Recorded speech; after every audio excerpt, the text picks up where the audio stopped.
Salut à tous, c'est AB Sapiens. Tout d'abord, avant le début de cette vidéo, j'aimerais faire un petit point sur ce qui va se passer sur la chaîne. Évidemment, vous êtes 72 à être abonnés, ce qui est surprenant pour quelqu'un comme moi qui fait des vidéos par pur plaisir. Le format qui va suivre est un épisode pilote, donc probablement bourré de défauts, pour une série audio de science-fiction sur laquelle je travaille depuis un petit moment. Évidemment, qui dit nouveau format dit qu'un ancien va devoir laisser sa place. En l'occurrence, c'est le format alternatif qui va disparaître.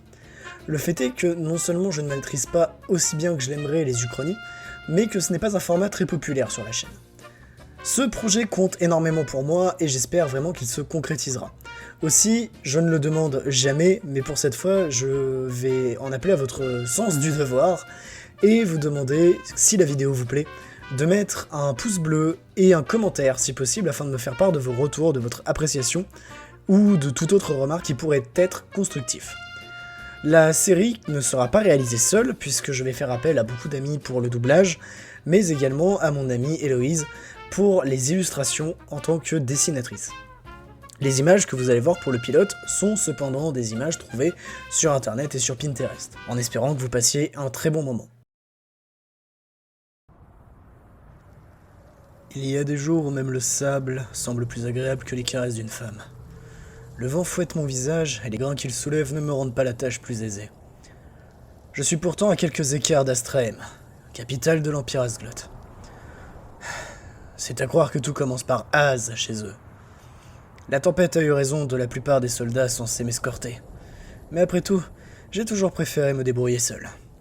Le soleil me brûle la peau, et la sécheresse me déshydrate. Mes jambes menacent de céder sous mon propre poids.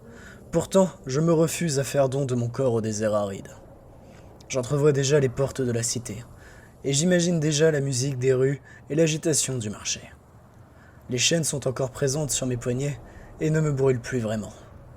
Ma peau tout entière est motivée par mon esprit. Je ne mourrai pas aujourd'hui. Cette phrase tourne dans mon âme plus puissamment que le sable qui tourbillonne autour de moi à chaque bourrasque.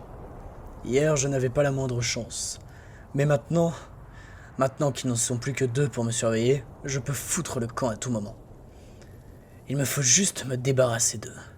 Je jette un regard au soldat sur ma gauche. Il a l'air dans un état aussi pitoyable que le mien. Son arme dans son dos et sa visière refermée. J'envie sa tenue aéroventilée. Lui au moins ne doit pas sentir le chacal crevé, même si la soif aura raison de lui malgré toute sa technologie. Putain d'ironie. Parf blaf. J'ai bien entendu. Je me tourne vers l'emplacement où se tenait le second soldat. Ce con vient de s'écrouler dans le sable. Son arme tombe peu à peu en contrebas de la dune. Nos regards se croisent avec l'autre. Il sait pertinemment ce que je vais tenter. Il me connaît. Un geste me suffirait, mais mon instinct me dit que le moment est mal choisi. Je regarde l'arme se couvrir de grains, puis le cadavre du connard à côté. Il a tout ce qu'il me faudrait.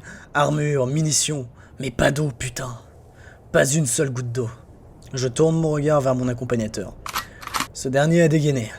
Je lève les mains avant de laisser s'échapper quelques mots de mes lèvres sèches. Je suis pas si stupide. Il est tendu. Il fait bien. Lui, plus que les autres, sait de quoi je suis capable. Mais mon instinct me hurle d'attendre. Comme si la voix en moi savait qu'une meilleure occasion se présenterait. Après tout, le premier éclaireur Nohanson était peut-être un coincé du cul protocolaire. Cependant, à contrario de ses semblables, il ne m'avait jamais traité comme un chien du désert. Je soupire puis m'exécute. Je m'avance lentement vers lui, les mains en évidence. Ma peau blanche ressemblant plus à une tranche de jambon rôti au soleil qu'à une peau humaine. Il me fait signe de passer devant à une distance respectable de son collègue mort dans le sable. Mes yeux ne peuvent s'empêcher de dériver une dernière fois sur cette occasion manquée. Qui sait? Peut-être mon instinct se trompait-il. Pour l'heure, ça n'avait plus d'importance. Nous poursuivons notre route quand une ombre mystérieuse dissimule le soleil. Au-dessus de nos têtes se trouvait un énorme Aéris, paquebot du ciel, capable de transporter à lui seul toute la population d'une ville. Cette vision fut un soulagement. Cela ne signifiait qu'une chose, que nous approchions enfin d'Astrahem. D'ailleurs, les locaux ne tardèrent pas à nous le confirmer. Ce bruit, si significatif, provient d'un aérolimique, une sorte de transporteur aspirant le sable pour le recracher et glisser dessus, comme un navire sur l'océan. Celui-ci est à moteur, ce qui est plutôt rare, Généralement, la voile est plus simple, plus maniable. Encore une démonstration de la richesse de l'Empire Asgloth. Connard. Je pue la merde à côté d'un engin pareil, moi et toutes mes petites techniques de voyageur. 4 soldats, des éclaireurs, posent le pied à terre. L'imbécile naïf qui me surveille s'approche d'eux. Il les salue. Ils ne parlent pas leur langue. S'engage une discussion de sourds.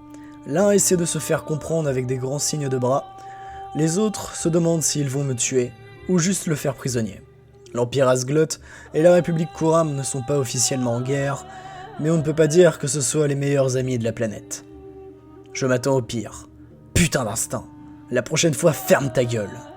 À ma surprise, pas de menaces ou de mort prématurée. Les 4 éclaireurs nous font embarquer. Enfin, font embarquer mon accompagnateur et me jettent dans une grosse malle en acier et en bois destinée aux peaux de bête. Premier constat, ça pue. Deuxième constat, ça pue pour ma gueule. Troisième constat, non, y en a pas. Je suis dans la merde, c'est tout. J'essaie de mémoriser des détails, les détails de l'aérolimique notamment, avant de refermer la caisse. L'avant est profilé, en pic, pour créer un chemin dans le sable. Une vitre renforcée par des barreaux en aluminium, sans doute pour protéger les verres des chocs. Les 2 sièges avant sont protégés par une barre de fer au-dessus de leur tête, et une planche en bois peinte à leur couleur en guise de portière. L'arrière est plus spécifique. Une banquette pour les troupes et un poste de tirailleur, équipé d'un lance-sable. Le mécanisme est simple en vérité. Un tuyau aspire le sable d'en bas, et l'arme le recrache à une vitesse suffisante pour arracher votre chair et vos organes. Je ne vois désormais plus rien, mais la carlingue de l'engin tremble. Je me cogne contre les parois de la boîte. Puis, après quelques minutes, les secousses se calment. J'entends des voix. Je ne distingue pas les mots. Mais j'entends le son des Asglothiens me sortant de ma cabine luxueuse. Par effronterie, je me permets de dire une connerie. C'est con, j'aimais bien Je n'ai pas fini ma phrase que l'un des 4 cavaliers du fun me fait goûter à la crosse en bois de son arme. Ma mâchoire produit un léger crack. Je sens une de mes molaires caresser ma langue. Pouh! Je crache une gerbe de sang et l'une de mes dents. La prochaine fois, ferme ta gueule. Les Asglothiens ne sont pas connus pour la fête ou leur bienveillance, plutôt pour leurs esclaves, leur armée et leurs urikiem. Des sortes de gros reptiles à 4 pattes, ornés de plumes dorsales, pouvant traverser le désert en nageant dans le sable à grande vitesse. 2 de mes nouveaux bienfaiteurs me traînent par les bras. Mon regard se perd dans l'immensité de la cité bâtie en argile et en acier. Quelques touches de bois pour les portes, les volets, la décoration rendent le tout harmonieux. Enfin, de mon point de vue, je ne suis pas architecte. Nous passons dans les rues. Les gens me dévisagent. Je suis la bête de foire des petits et des grands. Et je finis par comprendre pourquoi. Au détour d'un croisement, je vois ma tête, en gros sur une affiche. 40 000 Azredi. Pour ma pomme? Merde. J'ai fait quoi ici déjà? Je me rappelle plus. Ah si, la fille d'un noble. Ou non, peut-être le vol d'un convoi. Si Kiwewe était là, elle pourrait me dire. C'est elle la championne des plans, des préparations et de la mémoire. Cependant, autre ville, autres opportunités. Nous passons devant une source d'eau farouchement gardée. 3 femmes, habillées de tenues en tissu fin et lisse, portent quelques parures en argent. Je leur souris avant de laisser ma bêtise parler à ma place. Bonjour mesdames, comment... Ah, ça va, je déconne. Je me suis repris un coup de crosse par le même con que tout à l'heure. J'ai mal, mais moins qu'avant. Si je commence à prendre l'habitude, ça va être compliqué. Puis une ombre se projette sur mon visage. Un immense bâtiment. Une sorte de pyramide avec des rebords rectangulaires, faite d'argile et de béton qui me cache la vue. Des trompettes me hurlent dans les oreilles, tandis que je suis traîné à l'intérieur. Le hall est magnifique. Des dorures, des moulures, des plantes et des fontaines. De l'eau en abondance. Je me débats fébrilement. J'ai soif. Le garde s'approche et me place près d'une fontaine. En me détachant enfin, je me sens perplexe. Mais l'instinct, ce salopard, prend le dessus. Je bois autant que je peux, à grande gorgée, bavant même dans la fontaine, rien à foutre. Le première classe qui m'accompagnait depuis le début ne comprend pas le geste du garde. Pas plus qu'il ne comprend la lance qui lui traverse le cœur d'un coup. Je me tourne en entendant le schlack significatif, alors que des grandes marches du hall descend un homme à la peau noire, aux yeux orange et à la barbe grisâtre. Il porte une capuche en soie blanche et dorée, avec une couronne pour le maintenir en place. Des habits fins et élégants, une sorte de toge. Le talonnant de peu, une courtise, non, une esclave. Portant peu d'habits, pour mon plus grand plaisir, et un collier en fer, ainsi qu'un tatouage dans le cou, symbole de sa servitude. Elle porte dans ses mains un bol de raisin, et encore plus d'eau. Putain, ils ont que ça à foutre de mettre de l'eau partout. Si en plus de faire son service, il se la tape, c'est l'homme le plus chanceux du monde. Ou le plus gros monstre de la planète, en fonction de vos convictions personnelles. Les deux qui m'avaient traîné jusqu'ici me relèvent, et ne me tiennent plus. Puis, la voix du noble s'exprime enfin. Il parle l'asglotrien, du moins au début.